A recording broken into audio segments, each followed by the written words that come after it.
اللہ کے علم میں سب کچھ ہے, اسی کے حساب سے جنت بھی لکھی جا چکی ہے اور جہنم بھی. یہ اسلام نے بیان کیا. ہم اچھی بری تقدیر پر ایمان رکھتے ہیں, ہمارے ایمان کا حصہ ہے, ہمارے ایمان کا جزو ہے.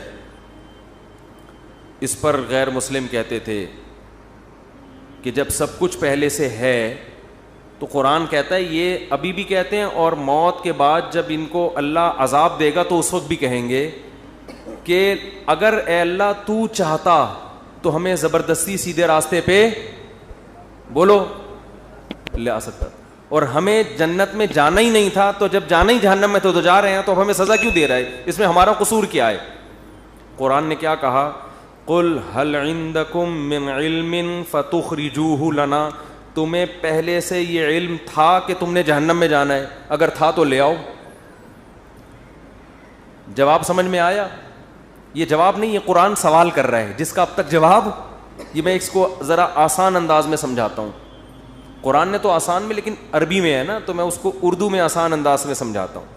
بہت سے لوگ تقدیر کے عقیدے کی وجہ سے کہتے ہیں کہ بھائی جب ہماری قسمت میں گناہ لکھا ہوا ہے, قسمت میں ہر چیز لکھی ہوئی ہے, صرف عمر نہیں لکھی ہوئی کتنا زندہ رہنا ہے, ایک ایک پکوڑا آپ کی قسمت میں لکھا ہوا ہے. حقیقت بتا دوں کہ کتنا کھانا ہے کتنا نہیں کھانا, ایک ایک سموسہ لکھا ہوا ہے, کیونکہ اللہ کا علم تو کامل ہے نا, اللہ کو تو سب پتہ ہے کس نے کتنے پکوڑے کھانے ہیں کتنے نہیں کھانے, کس نے معذرت کے ساتھ کتنی شادیاں کرنی ہیں کس نے نہیں کرنی, کس کے کتنے بچے ہوں گے کس کے نہیں ہوں گے, کس کے بیٹے ہوں گے کس کی بیٹیاں ہوں گی, سب کچھ, کون جنت میں جائے گا اور کون جہنم میں جائے گا, کون فلاں موقع پہ گناہ کرے گا کون فلاں موقع پہ نیکی کرے گا, ایک ایک چیز پہلے سے طے شدہ ہے. یہاں لوگ سوال پوچھتے ہیں کہ جب پہلے سے طے شدہ ہے تو ہم تو اسی کے حساب سے گناہ کر رہے ہیں نا, تو ہمیں اس پہ سزا کیوں ملتی ہے؟ سمجھ میں آ رہی ہے بات کہ نہیں آ رہی ہے؟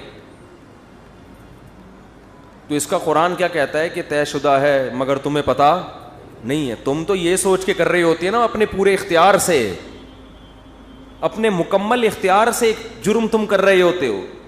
دیکھو کسی کو پہلے سے پتہ ہو کہ میں نے فلاں موقع پہ فلاں بج کے اتنے منٹ پر چوری کرنی ہے, پہلے سے پتہ ہے کہ اللہ نے میری تقدیر میں یہ بولو نا لکھا ہوا ہے.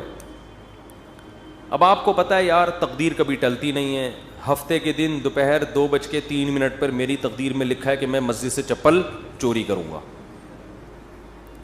آپ جاؤ 2:03 پہ مسجد سے چپل چوری کرو. اللہ جب آپ کو قیامت کے دن پکڑے سزا دے چوری پہ, تو آپ کہنا اللہ مجھے پہلے سے پتہ تھا, میری تقدیر میں لکھا ہوا تھا, میں نے لوح محفوظ دیکھ لی تھی.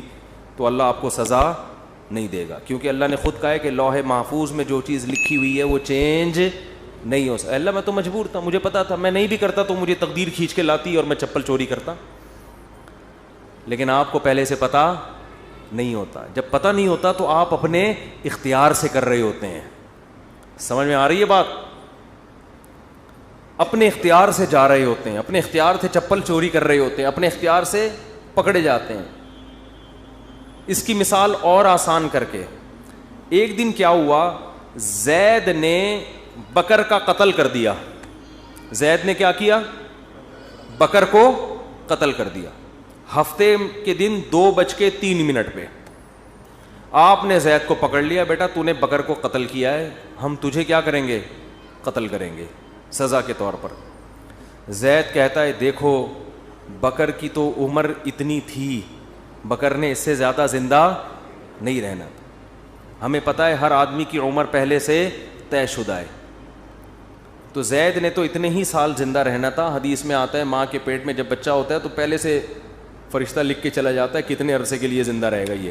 تو اس نے تو ہفتے کے دن 2:03 پہ مرنا تھا, اس سے زیادہ ہی اس نے زندہ نہیں رہنا تھا. بتاؤ سچ کہہ رہا ہوں؟ آپ کہیں گے بھائی بالکل سچ کہہ رہا ہے.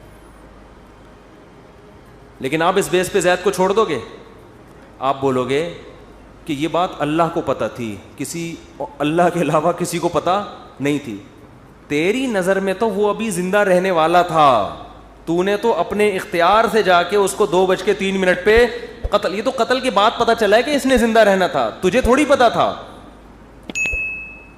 اگر زید کی سمجھ میں یہ دلیل نہ آئے نا اور کہے نہیں نہیں نہیں میں نے تو مارنا ہی تھا, تو آپ زید کو بولے ٹھیک ہے پھر ہم تجھے قتل کرتے ہیں, اور جب تیرے وارثین آ کے پوچھیں کہ کیوں مارا تو ہم کہیں گے اس لیے کہ اس کی عمر اتنی ہی تھی, اس نے اس دن اتنے بج کے اتنے منٹ پہ مرنا ہی تھا. یہ دلیل زید اپنے خلاف کبھی بھی نہیں مانے گا, دوسرے کے خلاف مانے گا. تو اللہ فرماتے ہیں کہ تم جو دلیل اپنے خلاف نہیں مان رہے, دوسرے کے خلاف کیسے مان رہے ہو, اور میرے خلاف کیسے مان رہے ہو؟